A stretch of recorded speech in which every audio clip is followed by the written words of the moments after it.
తాకట్లో ఉన్న మీ బంగారాన్ని విడిపించి ఆ రోజు ఆన్లైన్ రేటుకి కొంటాం. Sharma gold company. నమస్కారం, వెల్కమ్ టు సుమన్ టీవీ. నేను గీతాంజలి. ప్రస్తుతం మనతో పాటు ప్రముఖ ఆధ్యాత్మికవేత్త జ్యోతి శరత్ గారు ఉన్నారు. వారితో మాట్లాడదాం. జ్యోతి గారు నమస్తే అండి. నమస్తే. గణపతులు అనేక రూపాల్లో మనకి కనిపిస్తూ ఉంటారు. అందులో భాగంగా వికట వినాయక అని విన్నానండి. వికట వినాయకుడు అంటే ఇదేంటి పేరు వింతగా ఉందని అనిపించింది. కానీ ఆ రూప విశిష్టత ఏంటి అసలు? ఆవిర్భావం ఎలా? అసలు ఆ రూపాన్ని చూడగానే మనకి ఏమనిపించాలి, మనం ఏం కోరుకోవాలి, ఇది కూడా వివరించండి. ముందుగా మనం ఒక మాట చెప్పుకుందాం. అందమే ఆనందం. ఎక్కడ ఏదైనా అందంగా కనిపిస్తే ఆనందంగా ఉంటుంది. అయితే ఈ అందం అన్నది చూడటానికి ఎలా ఉన్నారు, ఎంత అందంగా ముస్తాబయ్యారు అన్నది కాదు, మన మనసు ఎంత అందంగా ఉంది, దానివల్ల మన ప్రవర్తన ఎంత అందంగా ఉంది. అలా ఎవరైనా అందంగా ప్రవర్తిస్తే వాళ్ళు చాలా సౌందర్యవతులు, లేకపోతే సౌందర్యవంతులు. అటువంటి సౌందర్యంతో ఎవరైనా మన ఎదురుగా ఉంటే, అంటే చూడటానికి కాదు, వాళ్ళని చూస్తే అమితానందం కలుగుతూ ఉంటుందట. అంతే కదా. కొంతమంది ఉంటారు, వాళ్ళతో ఒక్క 10 నిమిషాలు మాట్లాడినా ఎంతో హాయిగా సంతోషంగా ఉంటుంది. ఎందుకు అంటే వాళ్ళు ఎక్కువగా నవ్వుతూ ఉంటారు, నవ్విస్తూ ఉంటారు. వీటికన్నా పెద్ద దరిద్రం ఏది అంటే నవ్వలేకపోవడం అట. ఎందుకంటే చాలా కష్టపడతారు కొంతమంది నవ్వటానికి. ఎప్పుడు ఏడుపే. ఏడుపు అంటే ఏదో కళ్ళల్లోంచి నీళ్లు రావడం కాదు, లేదు లేదు లేదు లేదు అంటూ ఎప్పుడు ఏడుపు. కాబట్టి ఉంది అని ఒక్కసారి అనుకుంటే, మన మనసుకు చెప్పుకుంటే, ఉంది, నాకు ఇది ఉంది అని ఎంతో తృప్తిగా హాయిగా ఉంటుంది. అటువంటప్పుడు తెలియని సౌందర్యం అన్నది మనలోంచి బయటకు వస్తుంది. అప్పుడు మనం ఎప్పుడు నవ్వుతూ ఉంటాం, ఆనందంగా ఉంటాం, దేనికి ఏడము. అవునా, ఇది లేదా, సరే ఏమైంది, పర్వాలేదు, ఉన్నది పోల్చుకుంటూ తృప్తిగా ఉంటూ ఆనందంగా ఉంటాం. కాబట్టి అందం కావాలి అంటే ముందు మనం ఆనందంగా ఉండడం నేర్చుకోవాలి. ఎప్పుడైతే మనం ఆనందంగా ఉంటామో నవ్వు అన్నది వస్తుంది.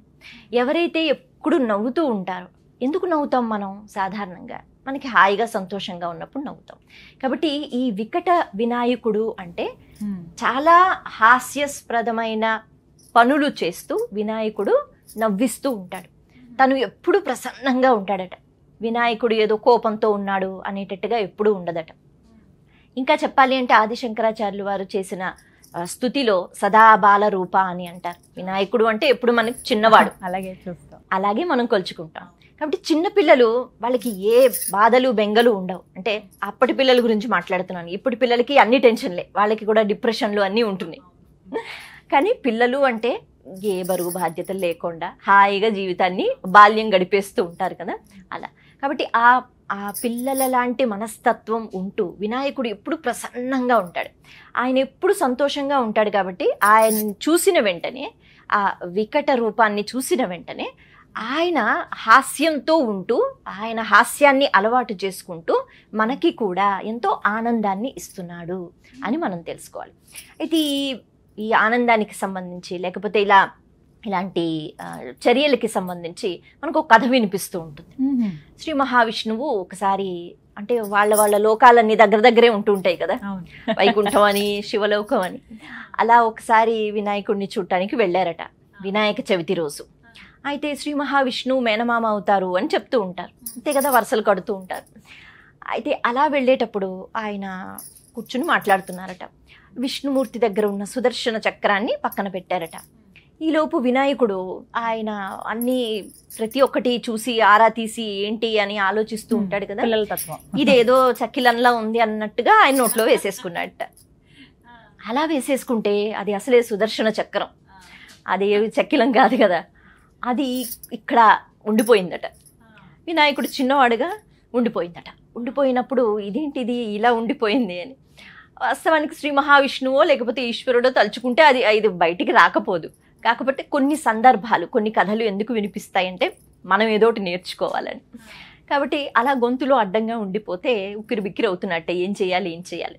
ఇప్పుడు అది బయటికి వచ్చేస్తే పర్వాలేదు, అది బయటికి రావాలి అంటే ఇక్కడి నుంచి ఏదైనా పెద్దగా శబ్దం కానీ, లేకపోతే మనం ఒక్కొక్కసారి నవ్వితే బాగా నవ్వాము అంటే ఇక్కడి నుంచి వస్తుంది మన నవ్వు. కాబట్టి అలా వస్తే అని శ్రీ మహావిష్ణువు ఆలోచన చేసి వింత చేష్టలు చేయటం మొదలుపెట్టాట. చిన్నపిల్లలు అంటే బాగా చిన్నపిల్లల్ని మనం ఏం చెప్పినా ఒక్కొక్కసారి వాళ్ళకి అర్థం కాదు. అప్పుడు మనం విచిత్రమైన వేషాలు వేస్తూ ఉంటాం, ఒక్కొక్కసారి మనం నృత్యం చేస్తూ ఉంటాం, అటు తల ఇటు తిప్పుతూ ఉంటాం. వాళ్ళు ఏదో ఒక రకంగా ఆనందంగా ఉండాలని. అలా శ్రీ మహావిష్ణువు ఇప్పుడు ఆయన ప్రయత్నం చేస్తున్నారు. ఆ సమయంలో ఆయన ఈ చెయ్యి ఇటు పెట్టుకుని ఈ చెయ్యి ఇటు పెట్టుకుని ఆయన గుంజీలు తీస్తున్నట్టుగా ఆయన అటువంటి చర్య చేశారట. చేసిన వెంటనే వినాయకుడు ఇదేంటిది చాలా విచిత్రంగా ఉంది అని చెప్పి పగలబడి నవ్వేట. నవ్విన వెంటనే ఇక్కడ ఇరుక్కుపోయిన సుదర్శన చక్రం బయటకు వచ్చేసి. అందుకే మనకంటారు మొట్టమొదటిసారిగా వినాయకుడు ముందు గుంజీలు తీసిందెవరు? శ్రీ మహావిష్ణువు అంటారు. అక్కడి నుంచి వచ్చింది. కాబట్టి శ్రీ మహావిష్ణువు గుంజీలు తీసి ఆనందాన్ని కలిగించాడు వినాయకుడికి. ఆయన ఎంతో ఆనందంగా నవ్వి, మొత్తానికి ఈ కథ గురించి వింటున్నప్పుడు మనకి నవ్వే వస్తుంది, ఇలా కూడా జరుగుతుందా అని.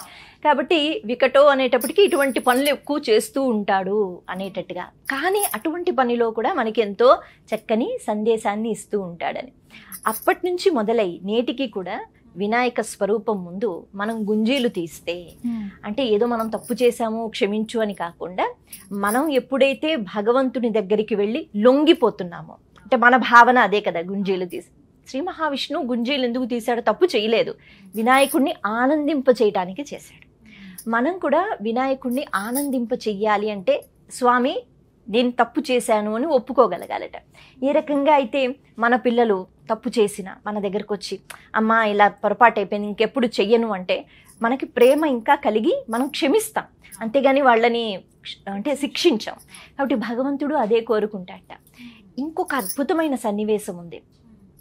ఎప్పుడైతే చంద్రుడికి శాపం వస్తుందో మనకి తెలుసు కదా, ఈ వినాయక చవితి రోజు ఆయన ఇంత పొట్టతో ఇబ్బంది పడుతూ అటు ఇటు తిరుగుతున్నప్పుడు చంద్రుడు పరిహాసం చేశాడని. కాబట్టి ఆ సమయంలో చంద్రుని యొక్క శాపం మనకి తెలుసు. ఆ తర్వాత చంద్రుడు తెలుసుకుని వినాయకుడి దగ్గరికి వచ్చి, స్వామి నన్ను క్షమించు అని క్షమాపణ వేడుకున్నట్ట. వేడుకుంటే ఆ సందర్భంలో వినాయకుడు మురిసిపోయి చిన్నగా అటు ఇటు నృత్యం చేస్తాడట. దాన్ని నృత్య గణపతి స్వరూపం అంటారు. అంటే మొట్టమొదటిసారిగా ఇప్పటికీ మనకి చాలా పురాతన ఆలయాలలో ఈ నృత్య గణపతి లేకపోతే నాట్య గణపతి కనిపిస్తూ ఉంటాయి. ప్రతి ఆలయంలో ఉండదు, అక్కడ వచ్చిందట. విచిత్రం ఏమిటి అంటే, నేను మిమ్మల్ని క్షమించు అని అడిగితే క్షమించానులే అని ఒకవేళ మీరు అంటే ఎవరు ఆనందించాలి? నేను ఆనందించాలి కదా. అంటే ఎవరిని క్షమించారో అమ్మయ్య అని వాళ్ళు ఆనందించాలి. కానీ వినాయకుడు ఎలాంటి వాడు అంటే, మన తప్పులు తెలుసుకుని క్షమించు స్వామి అంటే మురిసిపోతాడట, అంత ఆనందిస్తాడట. అంటే అవతల వాళ్ళు తప్పు తెలుసుకున్నారు, అంతేగాని నన్ను వచ్చి క్షమాపణ అడుగుతున్నారు అన్నది కాదు. తప్పు తెలుసుకున్నావా అమ్మయ్య, ఇక నుంచైనా మంచి దారిలో నువ్వు వెళతావు అనే ఒక ఆనందం వినాయకుడికి చాలా ఎక్కువ.